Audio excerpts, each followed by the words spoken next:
Hello and welcome to Skynet Today's Last Week in AI podcast, where you can hear us chat about what's going on with AI. As usual, in this episode, we will summarize and discuss some of last week's most interesting AI news. You can also check out our Last Week in AI newsletter at lastweekin.ai for articles we did not cover in this episode.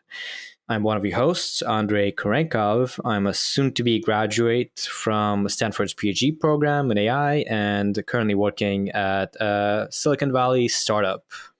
Nice. And I'm your other co-host, Jeremy Harris. I do AI safety work and AI policy work, kind of technical alignment work with a company I co-founded called Gladstone AI. And yeah, we work with the DeepMinds, the OpenAIs, the Anthropics of the world, and other related groups to make AI broadly safer. And I actually wasn't here for the last 2 weeks, largely because I was working on exactly that. So it's great to be back. Yeah, welcome back, Jeremy. It seems like I'm sure you have a lot of people you're talking to, and there's just so much interest and increasing awareness, I guess, of these topics. Yeah, it's been what, we'll talk about some of these stories that really hit the news this week today, but there has been like this explosion in terms of the level at which these conversations are happening, the seriousness with which people are taking things like catastrophic and even extinction level risk from AI. And so, given that that's something that I've been focused on for the last 3 years, it's kind of weird to see. I'm sure we've talked about this kind of in our respective camps for a while now. Like, this used to be a space, whether you're talking about generative AI or actual existential risk from AI and so on, like this used to be a niche space where like people like you and I would like have conversations in lunchrooms and nobody would understand what the hell we're talking about. And now it's just kind of like everybody seems focused on this space. And so it's a little bit weird, and you're talking to people that you never thought you'd be talking to just because of like the profile of the issue. So yeah, kind of weird. Yeah, it's still a very interesting time and kind of surreal to see this little world of ours just become everyone's world. But I guess doing this podcast is nice because we get to see that happen in real time as part of covering the news. Yeah, absolutely. Well, let's get going. First, we want to address some listener comments as usual. A reminder that you can send us your feedback or thoughts or suggestions at contact@lastweekin.ai. I try to read and respond to most of them. We got one email from Frank who basically gave us pretty nice feedback and suggested that we give more use cases about certain ideas. And I think, yeah, we try to cover implications of news to some extent, in addition to just covering the facts. And we are glad to hear that is of interest. And in fact, we would really like it if you could email us or otherwise contact us on Substack or YouTube and let us know how much you prefer us to do the discussion and kind of go into implications, or whether you think we should mostly stick to just covering the facts of the news and less of our kind of analysis. We really are not entirely certain what people prefer. Yeah, and actually that was like literally just before we got on to record, we were talking about this. We're like, yeah, man, do you think are we over discussing? Are we under discussing? Like, what's the balance here? And I think this is an area where, anyway, Kenna's comment here is just like very on the nose and quite helpful. Definitely. And we had also an email from Matthias who just did some feedback that is always nice to read. Some kind of thoughts about how we mix some scientific and technical talk and less formal talk, giving pretty quick reviews, but also, not super short. So yeah, even if you just approve of a way we're doing things, it's good to hear that that's the case. And, just hearing what people like or don't like helps us calibrate as to how we do this. It's nice to hear positive comments from someone who's not our mom. Yeah, you always are a little, I don't know, it can be scary to just not know if what you're doing is actually appealing or good. Yeah, there's something about this, right? Like you're talking into the ether, there are people listening and you're just like, I don't know. Podcasting is weird. Yeah, definitely. And then just a couple more. We had a commenter on Substack mentioned that we should add chapter markers. So we have always in the description timestamps for each story, but it turns out on things like Podbean and podcast hosting sites, you can do something more to add chapter markers that are fancier. So I'll try to go ahead and start doing that. And so if you're using the timestamps or you're not using them now in your app, there might be a nicer way to just skip to stories that you think are interesting. And that's it. So let's dive into the stories. This week, we'll have a pretty nice variety of things. We'll be talking about some stuff from Nvidia with video game characters. We'll be talking about sort of kind of bigger views of the economy and applications and business. We'll have a nice selection of open source projects with various open source language models, really, for the most part this week. Quite a bit of research with going into embodied agents, which we talked a few times, and some more insights about large language models. And then policy and safety will be pretty big, with a lot of talk about safety and sort of governance topics. And then finally, in the last bit on synthetic media and art, we'll talk mostly about music again, which has been quite a theme. So that's pretty interesting. All right, so we're going to kick things off with tools and apps. And our first story here is AI may help design your favorite video game character. This is, it's framed around, at least initially framed around, an internal email to Blizzard staff. So Blizzard is this gaming company, and in this email, they talk about this model called Blizzard Diffusion, which is going to help essentially build video game assets, in-game assets, designing characters, things like that automatically.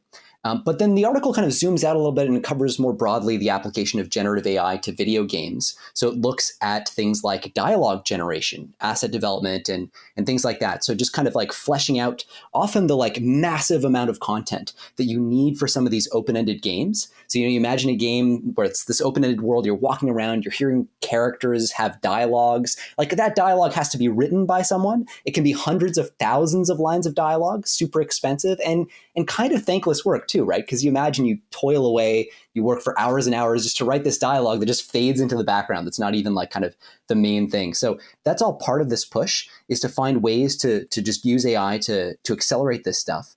It's a whole suite of products though in the gaming industry they start to talk about.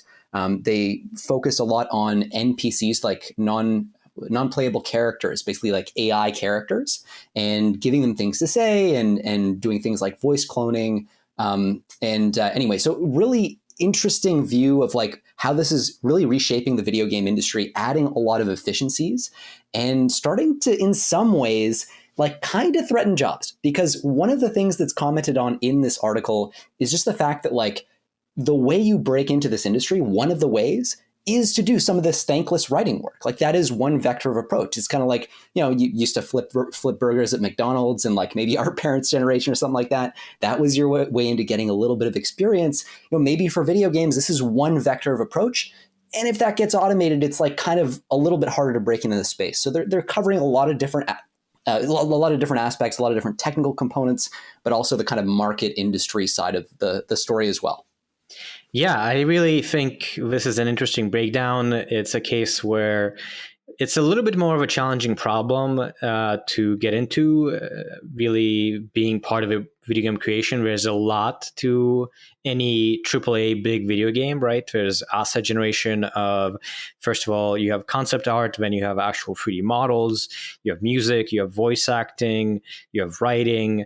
So it's a very big team effort on every big video game. And then we have now a lot of ways to generate each one of those things independently of, voice acting is one of them. We can create concept art with Midjourney.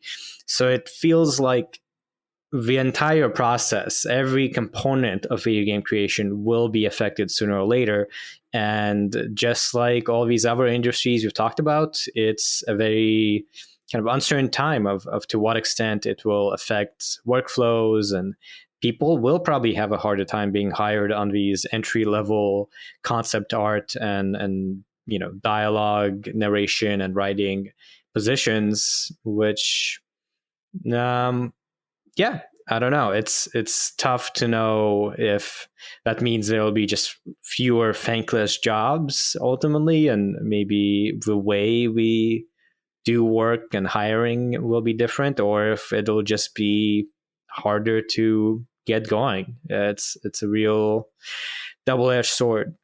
Yeah, it's one of those questions where, like, does this make it easier as well for new entrants, like new companies to break into the space? If AAA gaming right now requires hiring like a small army of dialogue people, and you can automate that away, do we start to see a kind of democratization of AAA level gaming? I mean, like, I don't think it'll happen overnight or very quickly because there's so much that goes into this.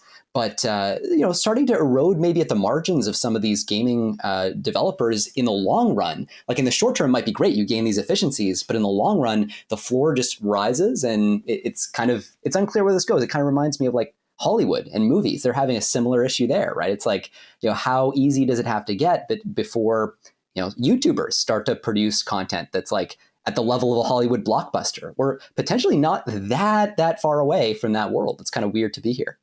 It is. And, I try to not get into it too much, but it would be very relevant to mention that the company I'm working with right now, Astrocade, that's kind of what we're doing. The whole idea is kind of a YouTube for video games where you're not going to make these complex games, but we want to make it so anyone who hasn't done any game development can use AI to create these like 2D games where you can modify some of the gameplay mechanics and the character design, the music, everything. And suffice it to say, it's not easy. We haven't launched anything. We are trying to finish up something, hopefully within a few months. But personally, I'm super excited. I want to be able to make games, having not done any of that. And I think I do like the idea of just enabling anyone to get going with some of these tools. So yeah, it's as usual, kind of nice to enable people, empower people, but also it's a bummer if people end up losing jobs as a result of that. So the take-home message that I'm getting here is that we're all probably running in a simulation on Andre's laptop. Yeah, it all comes together. And very relevant to that, actually, our next story is watch this Nvidia demo and imagine actually speaking to AI game characters. And also kind of part of that is Nvidia unveils avatar cloud engine for games at Computex. So the story here is that there was this event, Computex, and Nvidia had a little demo that involved someone speaking with their voice to a video game character, and the video game character responded with a voiced, pretty realistic sounding response that had, I think, AI-generated response. That it was kind of dry. It was just like, okay, you can go and beat this gang here.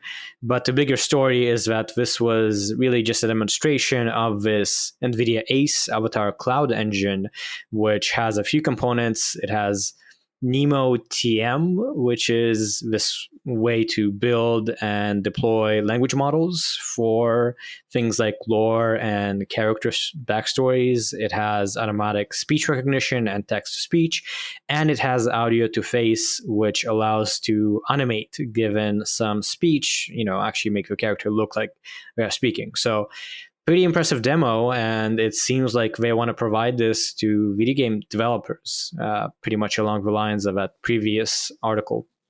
Yeah, it's really interesting to see, we've seen this evolution so much, like the compute hardware providers dabbling in model development and then vice versa as well. And like, which companies end up owning the full stack, and what are the pressures that push them to making their own models to do things like this? And it's kind of cool with NVIDIA because you can see their origin story, which was all about video games, kind of like being the natural way that they're being pushed into the sort of like full-on generative AI, like video generation, text generation, all that stuff, building their own models. It wasn't long ago that they put out, well, maybe 2 years ago, Microsoft Turing NLG, which at the time was like the biggest model in terms of parameter count. And that was a partnership with Microsoft, but it seems like increasingly they're doing more and more of this, like striking out on their own. And yeah, I'm just really curious if NVIDIA ends up being one of these very important axes that forms. We've got like the Microsoft axis, the Google axis. Like, what is NVIDIA going to look like? Are they going to be a kind of full stack player in this long term? And does that mean that they turn into kind of like an AGI lab through this like gaming vector, or through this vector of supplying services to third parties? Anyway, kind of cool. Yeah, it's interesting to see them really digging into the software side. Of course, we've talked a lot how they are a hardware giant, pretty much dominate the space of how to run AI. And now they are also getting into this application side of building tools and platforms for here language models and speech recognition, which has been more Amazon and Microsoft and Google as cloud providers. So this is offering some competition, and yeah, NVIDIA is well positioned to take them on. On to the lightning round. First up, we have JPMorgan is developing a ChatGPT-like AI service that gives investment advice. That's pretty much the story. They're working on this ChatGPT thing. They call it Indexed GPT. They applied for a trademark for it, and it's an AI program that helps you select investments, financial securities. Interesting choice to go with a pretty high risk kind of task here with a chatbot. Yeah, my only comment here is like, if you see a system like this being put out, that means by definition that it is superseded by a significant degree, or to a significant degree, by other internal tools that JPMorgan has, because they would be like clinically insane to release a model that actually gave them like a significant lift relative to the market. So JPMorgan clearly has like more capable tooling, obviously kind of privately under the surface. And this is just what they're bubbling up now to the everyday user. Yeah, I would imagine this is more like entry level, kind of straightforward advice rather than anything, let's say too analytical. Yeah. Next story, pretty much along the same lines. We have TikTok is testing an AI chatbot called Tako. So Tako can recommend videos based on what people ask it. There's some screenshots here where instead of doing kind of typical search, they have this little chatbot that says, "Hey, I'm Tako. Feel free to ask me anything, and I'll do my best to help you find what you're looking for." Building on this idea of chatbots as search engine. And to me, it's weird to see chatbots just become part of every app, even apps that are for consuming content like TikTok. Yeah, it's also like this interesting question about what is the best user experience? Like, do you really want generative search on an app like TikTok where you like turn your brain off? Most people, that's how they use it, right? They rely on the implicit filtering that's done by the algorithm rather than explicit dialogue. I personally like the idea of having an explicit dialogue function because it does give you more explicit control over what you're being served up.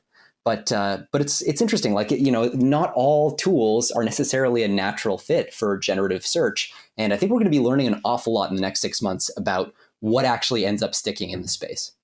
Yeah, and I guess beyond search, there's also at least an implication in the screenshot. There's some sort of video about King Charles III. I guess it might be historical. And there's an auto-suggest in the bot that says, what is the significance of King Charles III's coronation? So it seems like maybe it's also kind of a question answering to build on something you learn. But again, kind of maybe not intuitively useful for TikTok. So we'll see if people actually end up liking it. And last story, going into just a tool that you can already use. This is not a new story. It's just something I came across that I think is cool. It's Zoo, a playground for text-to-image models. And we've seen a lot of text-to-image models. And this one basically is you input one prompt and then you see a whole bunch of outputs by Stable Diffusion and DALL-E and Kandinsky and Deployed IF, which is a new one, and you can compare. And that is still the only way really to see if for your specific use case, these models are the best choices. So it's nice to see that something like this exists. And is it free? It's completely free? I believe so, yeah, in this case. I don't know how they're going to keep it free if it gets popular, but it's done by Replicate, so I assume there's some sort of sponsorship and it's not just open source. Yeah, it's interesting because like there are a bunch of tools, not as good as this one. Like this one looks really cool. I love the model comparison feature. Like you can just see it on. So Andre included a screenshot in our notes here, and it's like anyway, there's like half a dozen or more different models you can test out. There are tools like Crayon. I don't know if you ever played with that. That's another like free one that's got ads on it. But this is really cool. I mean, it's the kind of thing that you want as just an MVP check on what model you should use. So anyway, awesome. Yeah, this is developed by Replicate, which it looks like focuses on being able to run models in the cloud at scale. So it makes a little bit of sense for them to develop this, since you do need to run these models of Stable Diffusion and deployed at scale to create something like this. So it's a nice way to test their product, I suppose. Moving on to applications and business. First, we have Insights from American Workers, a comprehensive survey of AI on AI in the workplace. So Checker surveyed American workers from 4 different generations, which all the generations, I guess, boomers, Gen Xers, millennials, and Gen Zers. They talked to 3,000 employed Americans and asked them a bunch of questions about excitement levels, concerns, and just general sentiment around AI at work. And as you might imagine, there's a lot of findings here. So just a few, 85% of workers admit to using AI tools to perform tasks at work. That seems really high. I kind of wonder if there's a self-selection bias in this. 85 is pretty surprising, especially for boomers are 80%, millennials are 89%. Not a huge difference, but some difference. There's also some examples here of, for instance, 79% of workers would take a pay cut for shorter work weeks, if that's possible with AI. 74% of workers believe their jobs might eventually be replaced by AI tools.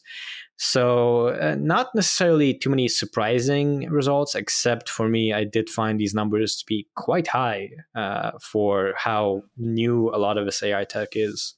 Yeah, I found them to be surprisingly consistent too. You alluded to this earlier, but just like the boomer percent, like 77% of boomers think AI might lead to a decline in wages. That's compared to like 78% for Gen X, 82% for millennials, 74% for Gen Z, or Gen Z, as you Yankees like to say. And then the percentage of workers who admit using these tools at work, like boomers are 80%. And I think that's actually like a really important part of the generative AI story. Essentially what it's done, because you can prompt these systems, essentially program AI systems using plain English prompts. This is like obviously wildly increased the range of people who can implicitly understand and play with these systems. And it's meant a more educated and aware population overall. Maybe the numbers aren't really 80% for boomers, maybe it's more like 60 or whatever. But the bottom line is like we have people who are over 50 who are just like using the crap out of these tools. And I think that might be playing into a lot of the polls we've been seeing about appreciation for AI risk starting to increase as people go like, wow, like I have used these tools. I do see how quickly they're improving. And so things like this, like generative AI, oddly, might actually be serving a really important function in terms of educating people on the range of capabilities and the rate of change in the field. They can see the difference between ChatGPT with a GPT 3.5 backend and a GPT-4 backend in the limit.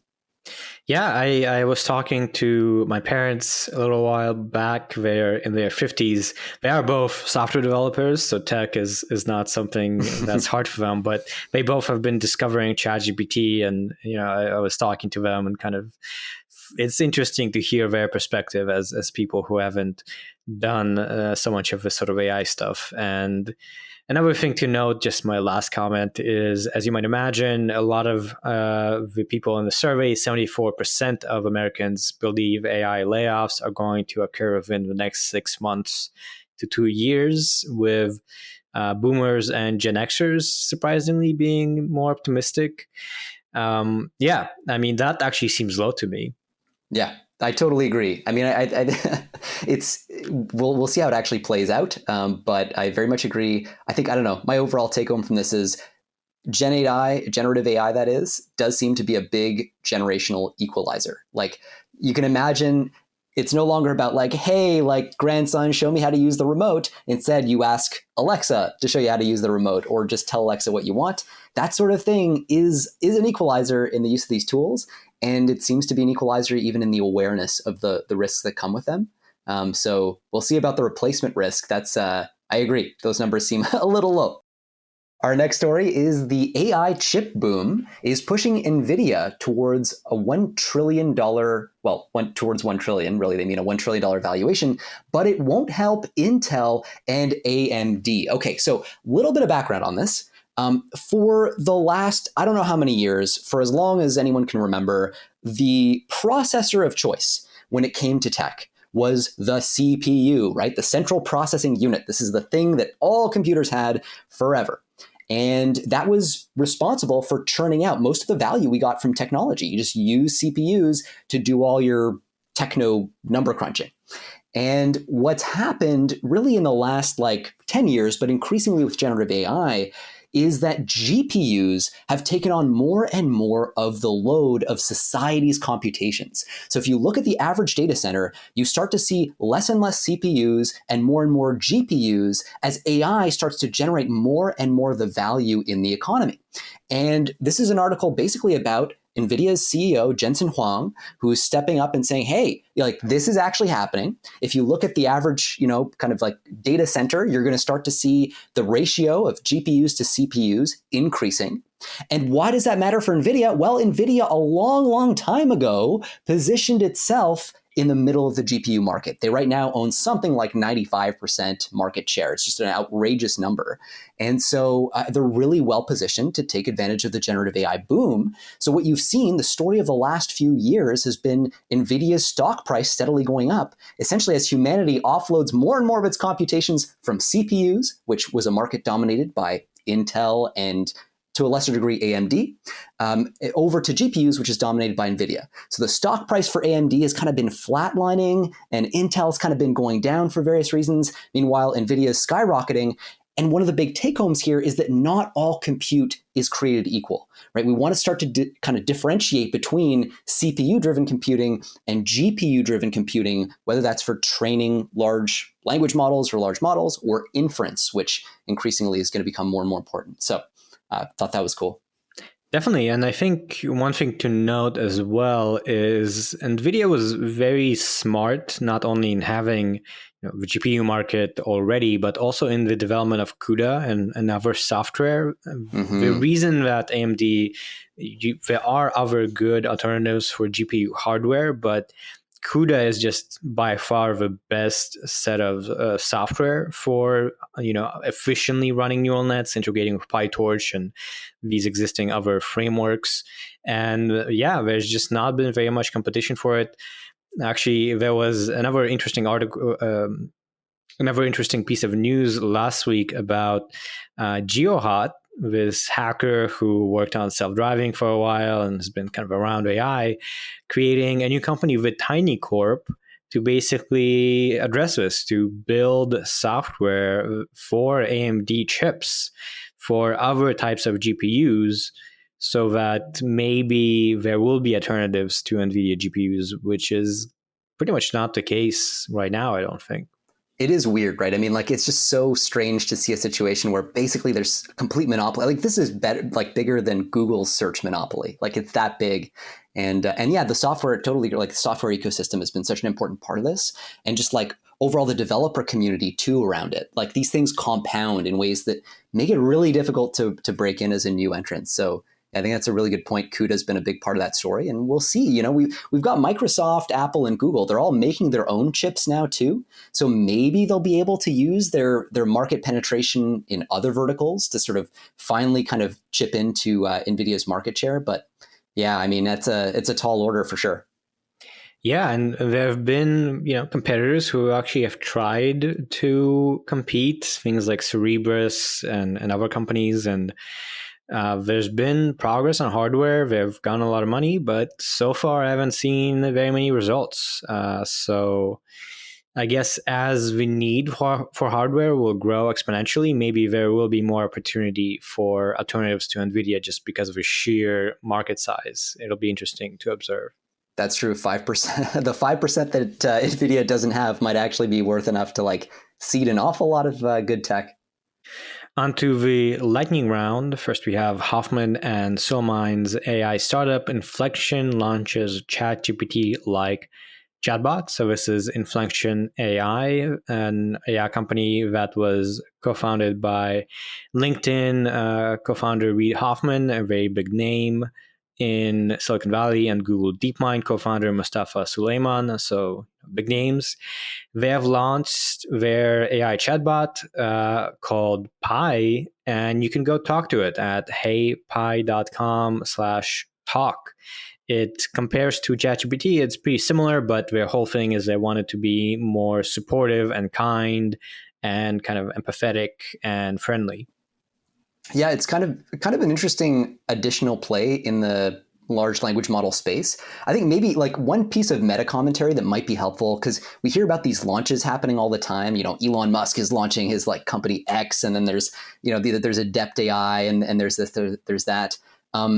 This ecosystem has a couple of players like at the very frontier, and more or less that's like Google DeepMind and OpenAI and maybe Anthropic. And then there's like a bunch of secondary players whose models often are a little less good, perhaps, than the frontliners.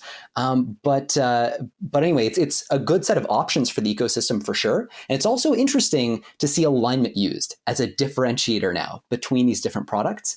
You know, like they're coming up and saying like, hey, Inflection AI, we have a chatbot that is different because it's more supportive and kind and so on relative to other chatbots. So it's a personality difference. It's an alignment difference rather than a capabilities difference, which I think is kind of an interesting feature of this whole AI race. Definitely, yeah. I think ChatGPT sort of set this precedent of almost being a general purpose chatbot. Yeah. But now you have things like this, like Perplexity, which is more for search specifically, that can cite news sources. So I think differentiation in kind of what a chatbot is designed for will make it so ChatGPT is not the only chatbot that matters potentially. Next, another story. Eating disorder helpline fires staff, transitions to chatbot after unionization. So the National Eating Disorders Association decided to replace their hotline workers with a chatbot named Tessa 4 days after workers unionized. Just so you know, Tessa is not a ChatGPT-esque thing. It's kind of a traditional chatbot with rules and a guided conversation. So it's pretty simple. And they did test it for a couple of years. And they got good feedback. So it's not quite as bad as it may sound, but you would imagine for this sort of thing, you would want humans to talk to. Yeah, you would imagine that, wouldn't you? Yeah, and I think it's worth noting too, like, you know, the reason that you might want something not quite like ChatGPT for this sort of application is the sensitivity of it. You know, you cannot guarantee that ChatGPT won't say something stupid, something insensitive, something even dangerous, encouraging self-harm or something like that, if prompted in a slightly weird way. You know, we've seen all kinds of prompt injection attacks. So the use of a rule-based system with like a guided conversation, much more structured, probably comes from that, and also is going to be related to like how long it's taken them to roll this out. Because if you're going to go rules-based, you really have to look at all the edge cases in a more detailed way. But anyway, I think this is just like another one of those really challenging governance problems where it's like, you know, if this were ChatGPT, you know, if it was just like, hey, we're going to replace you all with generative AI, what is the role of unions? You know, how does their leverage change? Should there be governance implications to this being an option now? It's not like I have the answers, but it's a thorny and pretty pressing problem. Definitely, yeah. We've talked about the writer strike, and that is a union strike. Yeah. And it's very interesting now with this potentially becoming more of a thing.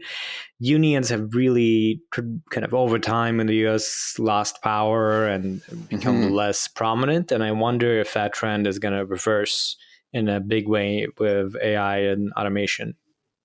Last story, AI startup Figure raises 70 million to build humanoid robots. That's pretty much it. We've talked about humanoid robots a couple of times. That's things like the Tesla bot. And they raised a lot of money from kind of a crop of companies that are starting to do this. 70 million is a big number now. VCs are a little hesitant to give out checks like this. So I was pretty taken aback. Yeah, I think a meta comment to your point is like when you see so 2 years ago, if you saw a number like this, I would have been much quicker to be like, okay, this is just like a bunch of FOMO driven investment. Like it's very likely to be that, especially in AI. But the combination, so hardware is, I think, an area where heavy investments of capital actually make sense. I think they're going to make less and less sense for reasons I've talked about earlier on the podcast for software companies. Just as generative AI can do more and more of the work and smaller teams can produce bigger and bigger companies. So you don't need as much investment early on. It just doesn't make sense from like an ROI standpoint. But anyway, I think it's really interesting. I suspect that the most profitable investments of the next like 3 years in tech are going to come from deep tech rather than software. Yeah, this is a company's first external round. So I guess it's pretty early on. It's only 1 year old. And it does show, I guess, a lot of confidence, which is interesting. All right, now moving on to projects and open source. We're starting with the story about PandaGPT, one model to instruction follow them all. And this is like, in a way, this is the ultimate last week in AI story, isn't it? Because it's a convergence of a bunch of different things we've talked about in the open source, leading to a model with some surprising capabilities. So zooming out, a couple of weeks ago, we talked about this model called ImageBind that Meta AI built. And basically, this was a model that was trained on 6 different kinds of inputs. They had infrared, video, audio, images, like all kinds of stuff. And they would pair these different modes together to like train a model to map an image or a video or whatever to a representation, a latent representation in a shared space. So your images, your videos, your audio, they all get mapped to the same latent representation. Roughly speaking, what this means is like the audio of a bird chirping, of a crow chirping, should end up mapping to the same thing roughly as an image of a crow that is chirping or a video of it. So this is like one model that learns to understand many different kinds of inputs in a consistent way. And what they're doing here is they're coupling it to this language model called Vicuna. We talked about Vicuna earlier. But anyway, bottom line is they pair these two things together. And then they train this kind of paired system to take in an image. So they use ImageBind's kind of image processing mode to pair it to the language mode with instructions. So they'll give it an image and say like, tell me where Waldo is in this image. And they'll train it on that kind of instruction task to solve for those tasks in writing. So an image plus some text, and then the model is trained to produce an output that kind of performs the task that is being requested in the text associated with the image. If you're still following, now what they do is they realize, oh shit, because ImageBind actually can deal with way more than images. You can feed it video or audio or whatever. Now, if we feed it video or audio and the instruction, it'll still do a really good job because it maps videos and images kind of to the same latent representation. And so in this way, even though you only trained your model on images and text as input for instruction following, you're actually able to get a model that can instruction follow based on audio, based on infrared, based on all these modalities, because ImageBind maps them to the same kind of representation. So this is like, I don't know, I found this really cool, surprisingly simple. Again, it seems like one of these weirdly low-hanging fruit, and it is open source. So kind of, yeah, you can go out and download this and play with it. What did you think about it, Andre? Yeah, this is very cool, very exciting and pretty straightforward approach that does lead to a kind of big deal. Very quickly churned out. ImageBind is pretty new. Yeah. Vicuna is pretty new, and this is the University of Cambridge collaborating with Venara Institute of Science and Technology and Tencent AI Lab. Just really got it done quick and put out this technical report. This is not, I don't know if this is even a research paper. So that's the first thought is big deal. Second thought, PandaGPT, and they really stretched to get that Panda acronym. Yeah, that's so true. Empower large language models with visual and auditory. It's you got to give them some credit for that creative acronym selection. I don't have much more to add. It's a cool approach and a cool result, and good on them for really going with it and getting it done so quick. Yeah, I think one of the last things I'll just mention is we have a screenshot here of something taken from the paper, just illustrating concretely what it can do. So they'll like feed it a video about a couple that's taking a stroll together, and they'll add as well a recording of thunder and pouring rain. And then they'll ask the model, or the prompt is, now I am closing my eyes. Please describe what you can see and hear for me. And the model says, as you close your eyes, you can still see the image of the two people walking down the street at night carrying umbrellas to protect themselves from the rain. It goes on. But anyway, the point is it's actually successfully integrating the audio, the video, the text. This is all consistent with that meta AI philosophy that we've talked about before on the podcast of achieving general AI through multimodality, this idea that the human brain learns from all kinds of data, right? We're constantly processing data from our five senses, and this is really pushing harder in that direction. They explicitly say this in the paper. They're like, this is a step towards AGI. They frame it that way explicitly. And anyway, kind of cool to see this come out. Tencent AI Lab, Andre mentioned that some of the contributors come from there. That is a Chinese lab. So this is a collaboration between Cambridge and this Chinese lab. So showing some of the international dimensions of the academic move towards AGI. Yeah, and I will, I guess, comment one more thing, which is to go to this multi-modality level. ImageBind, as we noted, I think was their fundamental approach was very cool because it's not necessarily easy to get pairs of things across these modalities. And when you have a ton of modalities, you can't necessarily get aligned things. But if you can map it all to text, then it's much easier. And this is still relevant here, where now with that same approach, you can use a chatbot even without needing to have a chat conversation, let's say, about a video or audio. So yeah, I think that's pretty important. Multimodality is hard, and this is a pretty big step. Next, we will talk about a blog post called Uncensored Models from Eric Hatford. So this is about how this person took an existing language model, Wizard LM, and published what they say is uncensored versions, which is essentially unaligned versions in a weird way. So the idea is they take an extraction dataset, so a dataset that you use to go from a chatbot, from a language model to a chatbot, but they then removed anything in which the chatbot refused to answer a question or follow up to an input. So that is the uncensored bit where the chatbot then cannot or does not censor itself by saying, I cannot do that.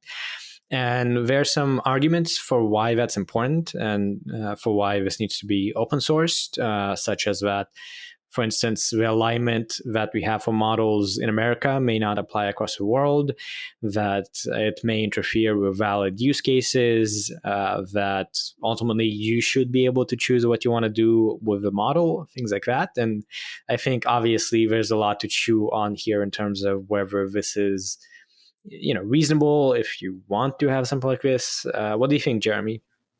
I mean, I think it's one of those situations where we're being forced yet again to do philosophy on a deadline. This is the classic libertarian argument that we've heard before articulated by many different people in different ways that look, my model, my choice, or what's the other one?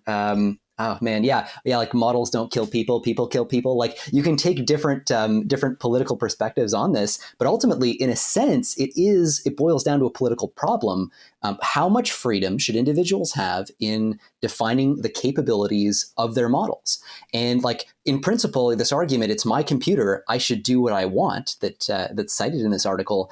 You can imagine that being applied to saying, oh well, look, it's my computer. If I want to make AI generated spam attacks or malware, I can do that. If I want to make AI generated child pornography, I can do that. Like the set of things that we now have to consider as part of this universe is rapidly kind of exploding. So I think this is a problem that we can't ignore. It's a problem that people are going to have very strong views on one way or another. But right now, the fact that the technology exists to kind of just like launch these unaligned models is itself a problem. The decisions of big companies to launch unaligned models, like we saw Microsoft do this with GPT-4 initially, with actually fairly embarrassing consequences at the time for Microsoft when the model started to threaten users and do all kinds of things. In that case, it was because they were in such a rush to release the model. So there are a lot of reasons that we can find these unaligned models released in the wild with capabilities that could be leveraged for malicious activity or have other risks.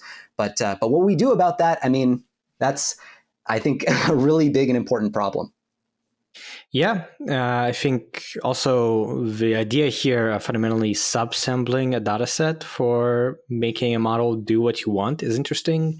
You can imagine how not, you could just remove one specific thing, like, I don't care about you being racist or something like that. Does show, again, as we've discussed many times, the double edge of open sourcing, where you ultimately don't have control over what people do with whatever you open source. And even if you would prefer people to use it in one way, people will disagree and do it another way. And that's just where we are. It seems like we are in a deadline. This is happening, and we'll just have to see what happens. Yeah, it's also, just as a last quick note, I mean, it's not super obvious to me that the framing here of this being like an unaligned model actually makes sense. Like models have behavior, and that behavior is a reflection of their architecture, their training data, their training context, their prompts and so on. It's not clear to me that just by removing the cases in which the developer decides that the model is refusing to do certain things, you're actually like debiasing. I mean, in a sense, like, what does it mean to refuse to do certain things? What if the model just makes a lie of omission or just doesn't mention something that could be dangerous? Is that refusing to follow the instructions in a non-explicit way? I mean, like, it's a pretty big rabbit hole, but ultimately I think that it is true. It's trite to say, but it's true that our values get reflected implicitly in the framing that we set up with our models. And so I don't think it's quite as straightforward to like uncensor or debias a model as might initially seem.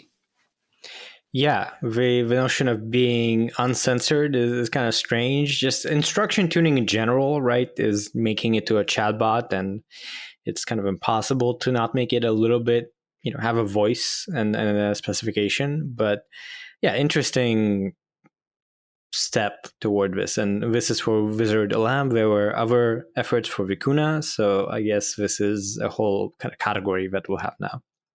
On to the lightning round. First, we have Guanaco from Tim Detmers, who has a popular blog. And this is a new language model that is open source on Hugging Face and appears to have pretty good results. There are models here from 7 billion to 65 billion that get really good performance, better than Vicuna and ChatGPT, or comparable at least. And we've seen how Llama has been pretty, fundamentally important. And it appears here that this is on that level too, which makes this a big deal. Yeah, it also sort of makes it seem like Meta may not have played the massive role that we might assume it did in kind of pushing things forward. Like if you didn't have the Llama leak, then we would have been here maybe whatever it is 2 months later, just a reflection of the incredible rate at which open source is moving, you can take away the leading actor, and the second place actor shows up like a couple of weeks later with a model almost just as powerful. So I think it just reflects how also widespread and available processing power is. Like, this will not have been a trivial amount of processing power that would have gone into training the system. So that's yet another kind of point in favor of the proliferation idea that this stuff inevitably leaks out. Yeah, and I guess the last thing I'll mention is it does make me think, like, I had no idea Wizard LM is even a thing. Now we have Guanaco. I'm starting to lose track of all the open source language models and chatbots that are out there. And that's really, it does show how now it's accessible, and the hardware, the algorithmic advancements and the data sets that have been released makes it possible to do this stuff. It's kind of crazy. Yeah, I'd love to better understand like the comparative advantage as between these different base models. Because at a certain point, it's like, why, what is the motivation to put out a new system like this, especially if it's going to cost, hundreds of thousands of dollars to train or something. I'd love to understand that better. Like, what is the calculation that's going into these open source releases beyond a certain point, when we have Llama, when we have Gorilla, and so on. But interesting economic issue. Yeah, I can't say that I know too much about how this was done, by the way. I think this is maybe not a new language model. This is LoRa, so this is instruction tuned on top of Llama. Okay. So that's a quick correction on my end. It's still hard to train full language models, but still very good performance by instruction tuning. Okay, so I'm sorry. So it's instruction tuned. It's not a fresh pre-trained model. Yeah, I think it wasn't too clear, but that's what I'm getting from the Hugging Face demo. Yeah. Okay, that makes a lot more sense. Yeah, because then we're talking a few $100 to fine tune. I was thinking like, whoa, this could be like millions of dollars or something. Like, who is funding this? Yeah. Yeah. Next, Gorilla, large language model connected with massive APIs. This is from Berkeley. And this is a language model that can provide appropriate API calls trained on several massive machine learning hub datasets, Torch Hub, TensorHub, and Hugging Face. We talked about something similar to this, I think, maybe a couple months ago, with Hugging Face having this model that can decide to call other models depending on the input. And here it's kind of the same thing. They release it, it's open source, and it's good at writing API calls, better than GPT-4. Yeah, the language or the API usage, the tool usage models, I think are going to be really, really interesting because they radically expand the scope of effective capabilities that your model has. So, you might think like my model can do X based on interacting with it alone, or even just based on hooking it up to a small number of tools. But there's like this emergent thing that happens when your model can interact with many different tools. There are combinations of tools that can lead to even your capabilities. So I think this is kind of like an underrated vector, even for things like AGI development. Like, you might get a sudden capabilities lift from the right kind of tool use combination. So anyway, really cool bit of research. Definitely. And again, building on that same comment and trend, we have BLOOMChat, a new open multilingual chat LLM. So another chatbot. This is in collaboration with Together and Sambanova.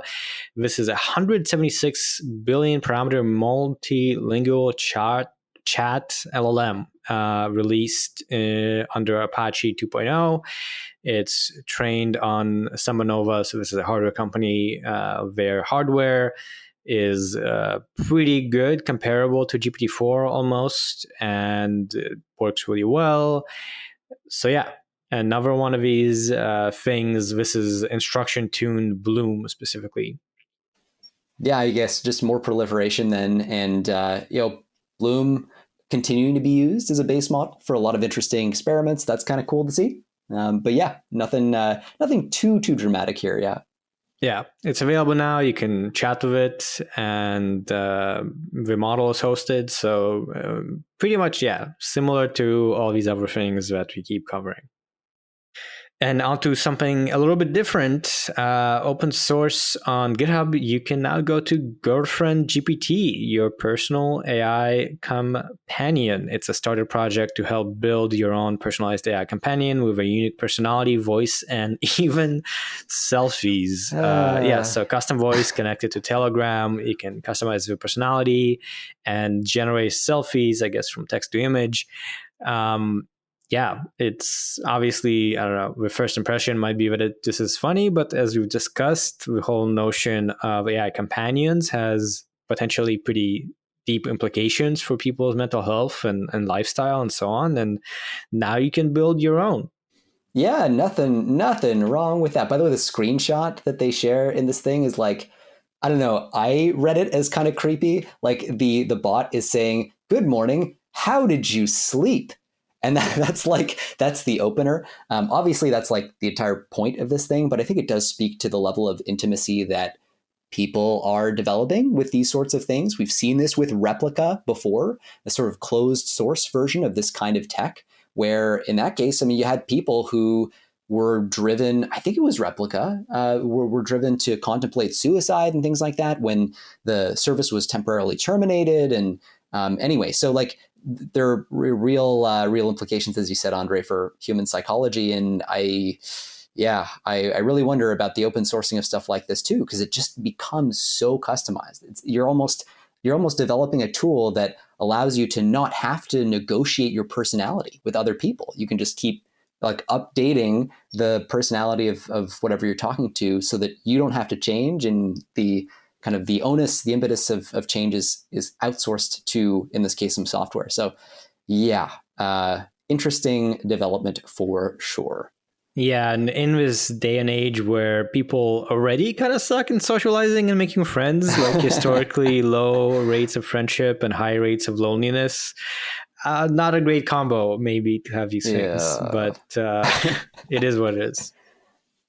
Up next, we're talking about research and advancements, and we're opening with Voyager, an open-ended embodied agent with large language models. Okay, I thought this was really cool. At first, when you read the description of what this is, it's basically an agent that learns to solve, I don't want to say solve Minecraft, but come pretty close to solving Minecraft. So Minecraft is this super open-ended game. If you haven't played it, it's like you're in a 3D environment. There's a tech tree. You gradually discover new tools. You can use those tools to gather resources. You can use those resources to build stuff like buildings and things like that. So there's kind of this like open-endedness to it. It's not clear what your ultimate goal is. You're just sort of exploring this environment and building more and more interesting stuff. And that word interesting is actually really important because there's a school of thought in AGI research that says that the way you get to AGI isn't by building better and better kind of goal-directed agents. Instead, it's pursuing interestingness, creating agents that learn to pursue interestingness. So Ken Stanley, who works at OpenAI right now, on their open-ended, I think he leads their open-ended learning team. He has a whole thesis. He even has a book on this whole idea. And Minecraft, in a way, is like the ultimate environment to test for that. Like you have this open-ended thing. It's not a clear goal. Like what kind of intelligence do you see? And how far along the tech tree does your agent manage to kind of progress and unlock? And the cool thing about this is that they're using GPT-4 to do this. So instead of making a reinforcement learning system, they're actually basing this entire architecture on a large language model. And they're allowing it to explore its environment, to prompt itself, and to create chunks of executable code that it then saves. So every time it does something useful, it goes like, okay, let me write some code to do that. And I'm going to save that code in a library that I can then refer back to. And so it has this growing library of strategies of code that it can then execute.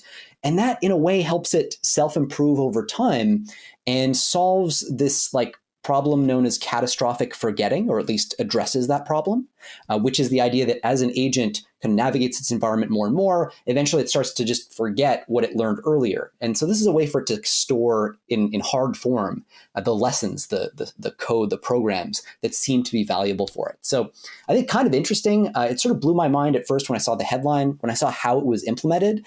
I was yet again shocked at like just how simple these things are. Like you just wire together in fairly intuitive ways. This is not a criticism. I think it's actually just a reflection of how impressive the idea is.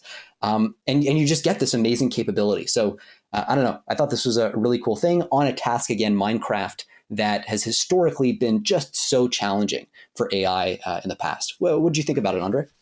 Yeah, I think this is very cool. It builds on these things we've seen before of having a language model act as a sort of high-level reasoning module for trying to figure out how to get to a pretty complicated task here in Minecraft. Building a diamond axe requires a very large number of incremental steps. So that's why learning to do those individual things helps a lot instead of having to just do it from scratch.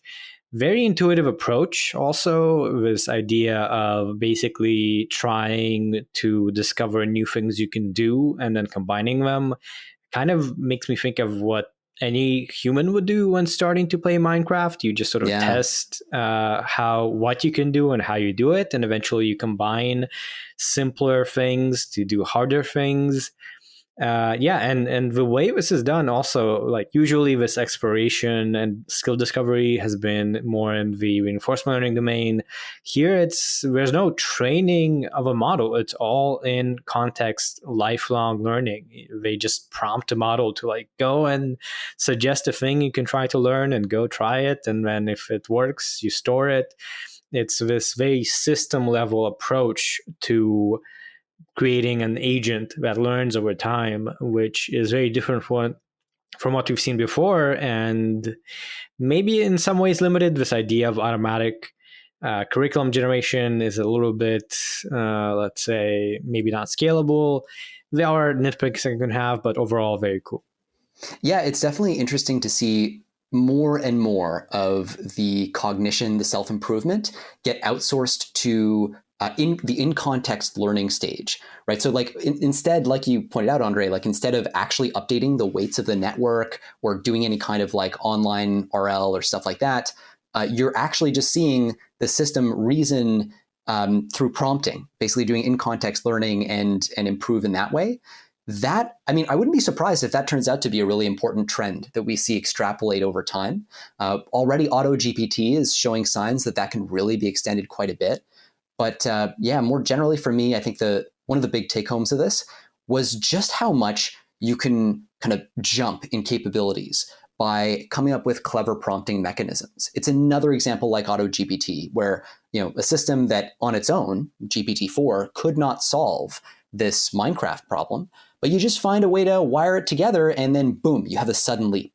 And so for people who historically have argued that we might actually just find ourselves like leveling up to AGI with a fairly sudden change, like a step function of improvement due to a kind of little tweak in our approach, I think that perspective becomes more plausible every time we see something like this or something like baby AGI or AutoGPT that shows us just how far a simple prompt engineering can go. Definitely. And the one more thing I'll note as far as trends go is the use of memory. Memory is one of these kind of unsolved problems with language models, where you do need this notion of, they have a context window. Something like ChatGPT can remember the last, 1,000 lines of text it has seen, and that's it. It has no long-term memory. And more people are introducing these kind of external modules that help the language model store and retrieve things, not as part of what's been trained, as another component that's built into a system separately. And I still think those are a little bit ad hoc and don't necessarily scale to a lifelong kind of need or use case, but there's a lot of work on it, and I'm sure people are making kind of discoveries on memory. So I think that is another interesting component of this. Next paper, a Pretrainer's Guide to Training Data, Measuring the Effects of Data Age, Domain Coverage, Quality, and Toxicity. So this is, pretty much we have all these data sets for pre-training language models composed of a lot of stuff from the internet, more or less. So, and here they show that these data sets are usually composed of a lot of Wikipedia, a lot of code, a lot of books, and just general web content. And they break down how different dimensions of a data impact your performance. So you can look at from what time period is it? Is it from the early 2010s or just last year? What is the quality of the data? So how, let's say, noisy it is, how much just not useful writing there is versus informative writing that is high quality. And then also how much of it is toxic, how much of it is stuff that you would want to avoid outputting as opposed to, maybe it's just information.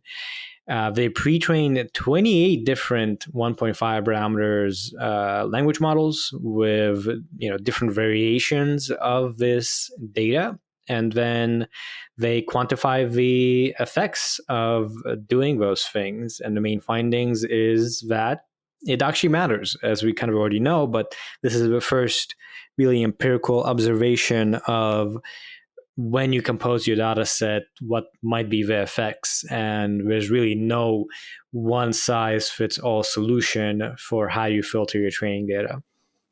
Yeah, it also makes me wonder, looking at this 1.5 billion parameter scale that they're investigating, whether these results would actually scale. Just because we have seen historically, as you cross thresholds of scale, you tend to see greater data efficiency. And so your models tend to learn faster. And, you could imagine some of these effects maybe washing out as you go to higher and higher scales. But this is just really fascinating. They have a cool table, again, that Andre very helpfully included in our prep doc here, where they compare the represented domains, basically the kinds of data that are used to train a bunch of these famous models, from Llama, which we've talked a lot about, to PaLM, Bloom, GPT-3, and so on. And they break it down based on Wikipedia, web sources, books, dialogue, code, and a CAD. A CAD. What does that mean? I don't know. Yeah, and a CAD. There's also a CAD. So if you're a fan of academic. Academic. Okay. That's all right, there you go. Academic. Thank you. Yeah. And anyway, it's kind of cool. You can see a sort of fingerprint of the training distribution profiles of all these different models. And if nothing else, I just found this kind of interesting and informative. It definitely suggests that there's a lot of low-hanging fruit in terms of building more data sets, because you see a lot of historically very powerful models like PaLM that, for example, include no academic data whatsoever. So there's a lot of further sources of data they could leverage. And it kind of makes you wonder, how would these models behave if you included more of one and less of another, which it turns out is less important of a question than we might have expected. So overall, I don't know. I find this really interesting, and I do have questions about how it would scale. Would we see the same results if we trained a compute optimal model at 10 billion parameters or 100 billion parameters? But yeah. Yeah, that's a good question. And I think this is a good start. It's surprising that this hasn't been done already, given that we know that data composition is very important. So good job. There's a lot of findings here that we won't go into. As usual, you can follow the links, and there's very kind of high level writing that is pretty straightforward. So if you're curious, you can just go to the paper. Out of the lightning round, first, RWKV, reinventing RNNs for the transformer era. So before we had this neural net architecture called transformers, we had recurrent neural nets, which are pretty straightforward. It's just this idea that you can input sequential things, and the RNN kind of continually updates the output or what it is computing with each sequential output. Transformers are different. Instead of sequentially inputting and computing, you pretty much just have a whole sequence all at once. And there's trade-offs. So having the whole sequence makes it much easier to train, and it turns out to just have worked better, which is why everything is transformers now. But that does lead to this quadratic scaling of you just need a lot more memory and size to deal with that. RNNs have linear scaling in terms of computation given input length. And this paper, without getting too much into the details of how it's implemented, is suggesting that they can have the best of both worlds. They can have the simpler training with the better results comparable to transformers while having better scaling. So we've seen a few things like this, but I think this is maybe the most impressive iteration of transformers with RNN so far. Yeah, this also seems maybe more inspired by RNNs than recurrent transformers, for example, that we've seen before. Like, you can almost imagine two ways of approaching this problem, where you look at RNNs and you say, how can I make this more like a transformer?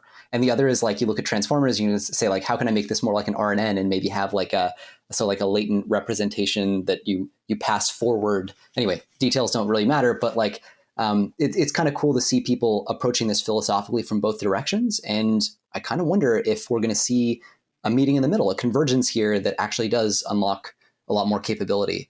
Yeah. Yeah. And scaling is very important when you get to very large models. So could be a very, very influential event if we actually do iterate on the base model of transformers, which there's been a lot of efficient transformers and so on, but so far nothing beats just the expensive models. Next, enabling large language models to generate text with citations. Pretty straightforward. There's a new benchmark called ALCE, automatic LLMs with citation evaluation. They create a data set and some automatic metrics for correctness and citation quality and fluency, and show that they can get better results. And that is important because, as we know, language models and chatbots can make things up. They even make up false citations. So it's very important to make progress on them actually having proper citations. So how exactly do they manage to measure the like citation accuracy? Do they talk about that?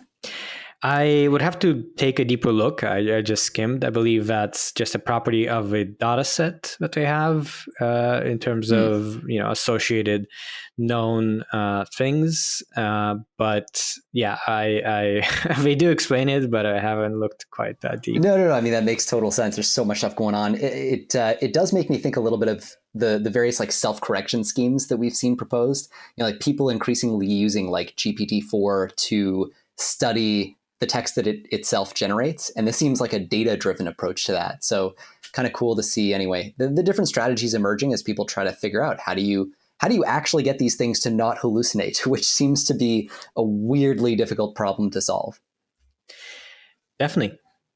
Last, we have training diffusion models with reinforcement learning. So this is was a pretty popular thing on Twitter, where they showed that instead of just training diffusion models, which are these kind of the way you generate images now, synthetic images, usually you do that with kind of just replicating the images in the training set.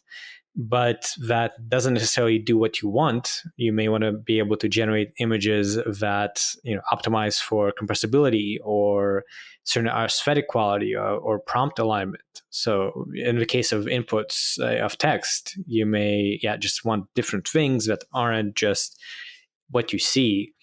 And this is showing how you can do that with reinforcement learning instead of having just this matching likelihood objective. You can do this multi-step denoising operation. And as you do a reinforcement learning, you need a reward. They make a reward via another language model. And they have pretty impressive results. This is a different training paradigm that makes it easier to create all sorts of text to language models optimized for different use cases.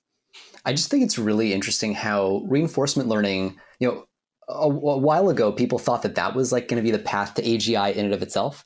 But now it's kind of taking on this role as just more of a step that you tack on top of a deep learning framework just to align it better, just to steer it better, to have more control over the loss function or whatever. But the thing that is actually doing most of the work increasingly feels like it's deep neural networks. Like this kind of reminds me vaguely of, reinforcement learning from human feedback or other strategies like that, where, you essentially use RL to more closely steer your base model.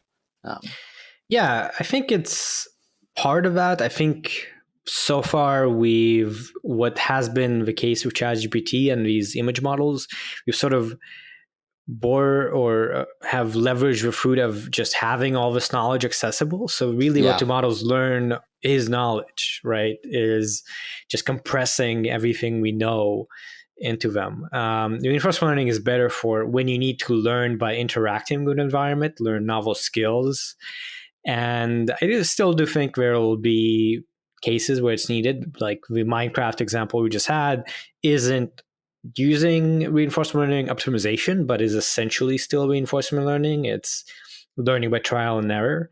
So yeah, this is an example where maybe you can't always just do a data set without trial and error. But if it's going to be a component, but maybe less of a component than some people thought. No, it's funny that you mentioned that. Like this question, is it actually reinforcement learning? Like if you do it with a language model in a way that kind of has the same spirit, but doesn't actually have an explicit like reward and, environment and state kind of fed back into it, like does that count as RL? And I think that, anyway, as an aside, I think that's a fascinating question. Yeah, it's kind of a loose term, so you can define it in different ways. Mm-hmm, mm-hmm. All right, kicking off policy and safety. And boy, what a week for policy and safety. So we're going to kick things off with this, not quite an article. This is actually a bulletin that comes out of the Office of the Prime Minister of the United Kingdom. It says PM meeting with leading CEOs in AI, 24th May 2023. So a few days ago from today. So, this is on the back of Joe Biden and Kamala Harris. So the President of the United States, the Vice President, meeting with the CEOs of OpenAI, Google DeepMind, Anthropic, and I think Satya Nadella of Microsoft might have been there as well. And anyway, Sundar. So like it was the who's who of like AGI type research.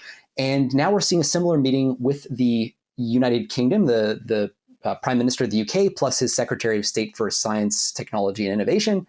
And I think the really interesting thing is we're starting to hear people say the quiet part out loud. So in particular, there was a lot of reference here to existential threats. They say explicitly, the PM and CEOs discussed the risks of the technology ranging from disinformation and national security to existential threats. And anyway, it's kind of interesting to see this being taken more and more seriously, not just by the leading labs. We're now getting pretty close to a consensus among the leading labs that are pushing the frontier on AGI. Plus even 2 out of 3 of the founders of deep learning now. We've got Joshua Bengio and Jeff Hinton who've come out making statements about AGI and existential risk. So anyway, cool to see it taken seriously at the executive level in all these countries.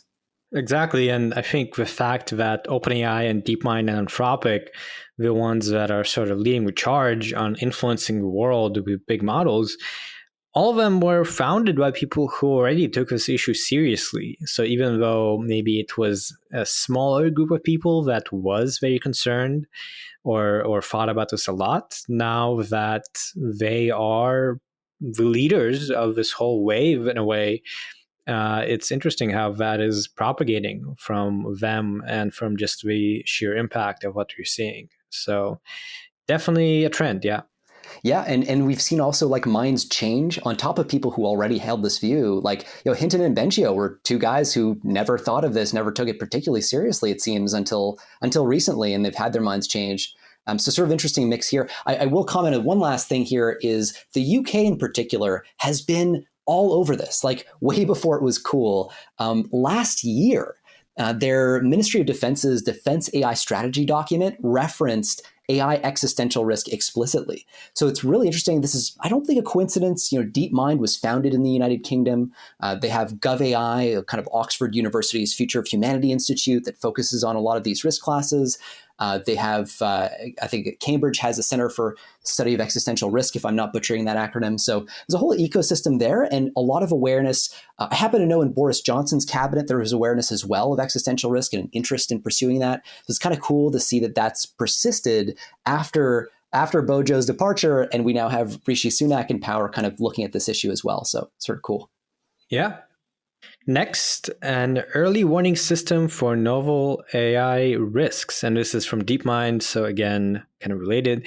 And this is, kind of a pretty cool idea of how do you have a warning system? How do you kind of catch if there is a development in your AI system that may be dangerous? And the basic idea here is to do model evaluation and try to catch these emerging trends for whether a model is capable of extreme harm and whether it wants to has a propensity for causing extreme harm. And how would you do that? Well, you would identify certain behaviors that have been found in the literature, like power seeking, resisting shutting down, which is maybe more hypothetical, but generally these kinds of things that could lead to very bad consequences, and maybe the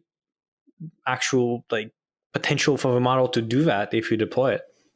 Yeah, and the framing of this too is kind of interesting because they explicitly differentiate between the idea of malicious use or kind of weaponization and just the idea of an AI that develops enough context awareness to engage in power-seeking behaviors. So in one case, with malicious use or weaponization, you have the idea of a bad actor who just leverages a really powerful system to cause extinction-level risk, whether by designing a new pathogen or designing whatever self-replicating nanobots or whatever insane tech you could develop with this kind of technology. On the other, you have a system that itself recognizes whatever it's been trained to do, that it has an incentive to not be turned off because the system can't pursue whatever objective it's internalized if it's turned off. And it therefore wants to seek more power and more resources, all the standard kind of power-seeking arguments that we've seen. So dealing with those two problems is kind of they're slightly different risk classes, but the framing here is like, before you hit that stage where the system is intrinsically dangerous, you go through a phase where malicious use is the big risk. And the space between those two might be really short. So it might be the case that the kinds of systems that pose extinction level risks through malicious use are very closely followed by the kinds of systems that just intrinsically power seek and do that sort of thing. So I thought this was really interesting. It's another data point in favor of the idea of external audits of these models. I'll point out that the first author of this whole article, this research paper, Toby Chevlain, is known for having put forward this idea of what he called what was it? Oh my God, how am I forgetting this? Structured access. That's it, structured access. So this is the idea that you often want to allow a limited level of access to whether it's external auditors or users to your model through an API.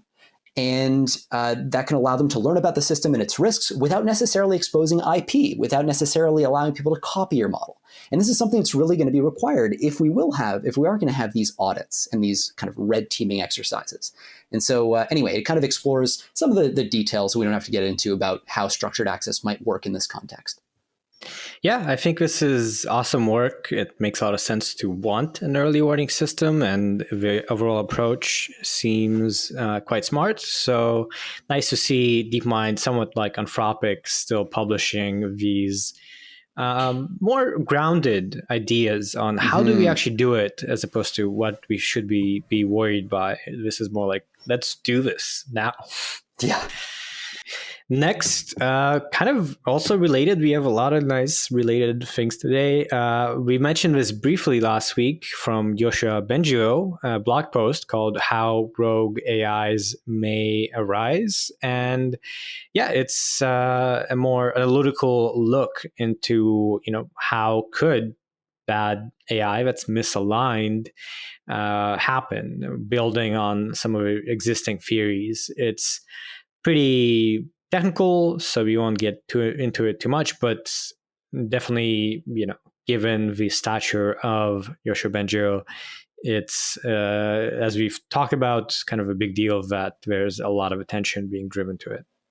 Yeah, I thought one of the cool things here is it gives us a lens into what specifically Bengio thinks existential risk will come from in these systems. So he seems to lean heavily on power seeking and reward hacking as his kind of choice reasons for worrying about this stuff. But his main point, is look, we do not have any way right now of having safety guarantees for systems that may exceed human cognitive capacity broadly, and we may be building these systems fairly soon. And so he's basically just saying let's do something about this. So seems fairly sensical on the whole. Yeah. It's kind of ironic now. We just mentioned that we're not doing reinforcement learning for AGI, but reward hacking is one of the main worries. But yeah, no, it's a great blog post, and it's a good topic to talk about. It is also true that reward hacking is viewed as a potential source of risk, even with just scaled transformers, just due to their increasing amount of context on the world, and eventually they effectively approximate long-term planners. So it's it is this interesting kind of question of where do you think the risk is going to come from? And you're right, part of this is how likely do you think reinforcement learning is going to underpin AGI in the future? And no one really knows. And that's kind of part of his point in this long post. But yeah, 2 for 3, man. The godfathers of AI now saying, yo, kind of regret my career, which is another thing that he said in a BBC article recently. Next, 2 things from OpenAI: democratic inputs to AI, which is their nonprofit organization. OpenAI Inc. is launching a program to award $100,000 grants to fund experiments in setting up democratic processes for deciding what rules AI systems should follow within bounds of a law. So that's a whole new initiative. And then there was also a blog post by OpenAI called Governance of Superintelligence, that kind of discusses some of the motivation for this and just the general topic.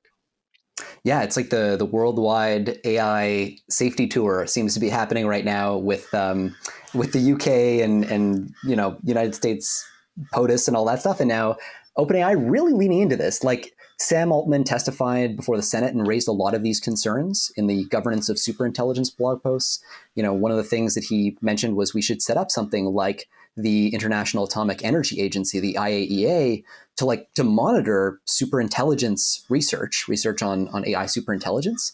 And that you should have some international authority that can inspect systems above a certain level of capability.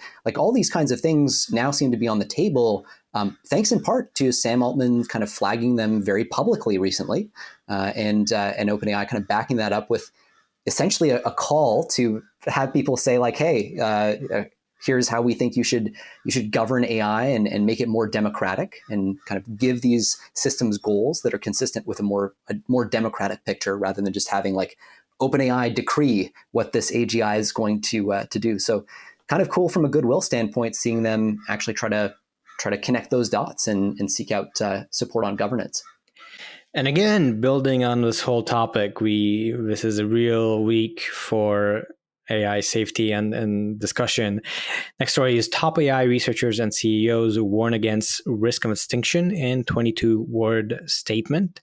So this was published by the SF-based nonprofit, the Center for AI Safety, co-signed by people like DeepMind CEO and OpenAI CEO and Geoffrey Hinton and Yoshua Bengio. So pretty much building on what we've been saying. And it's a 22-word statement. So here's what it is. Mitigating the risk of extinction from AI should be a global priority alongside other societal scale risks, such as pandemics and nuclear war. Pretty much, getting a point, as you said, making it very explicit, very clear that we should prioritize this. Yeah, it's funny.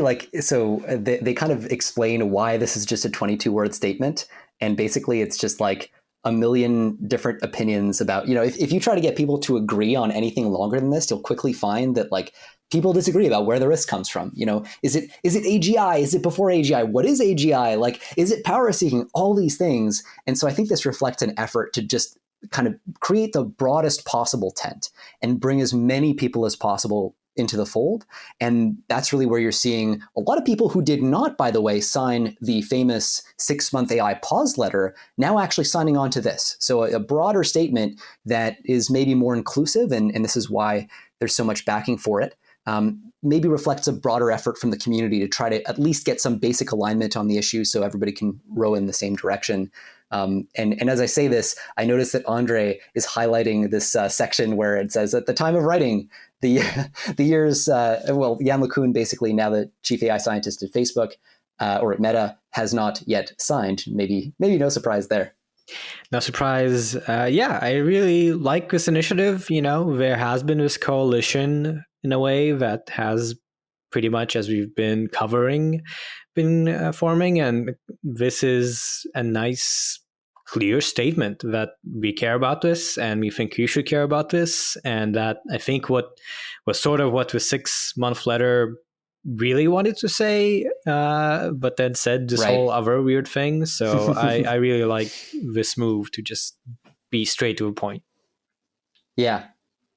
And last story, there's not much of a story, you won't go into it, but in the New York Times, there was an article called Why an Octopus-like Creature Has Come to Symbolize the State of AI. This is about this meme about the Shoggoth, a little way to visualize GPT-3 and GPT-3 with instruction tuning for chatbot usage. And I think it's probably easier if you are not aware of Shoggoth and this meme. You can just go and read it. It goes into it quite clearly.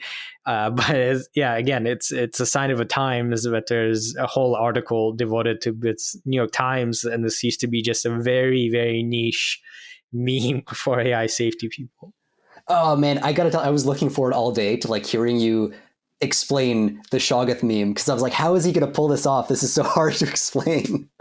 but yeah, no, I mean, I think I don't know, is it worth trying for 30 seconds just to try to sketch out what this means? Feel free. Yeah, maybe a quick one. We just want to get into it. Okay.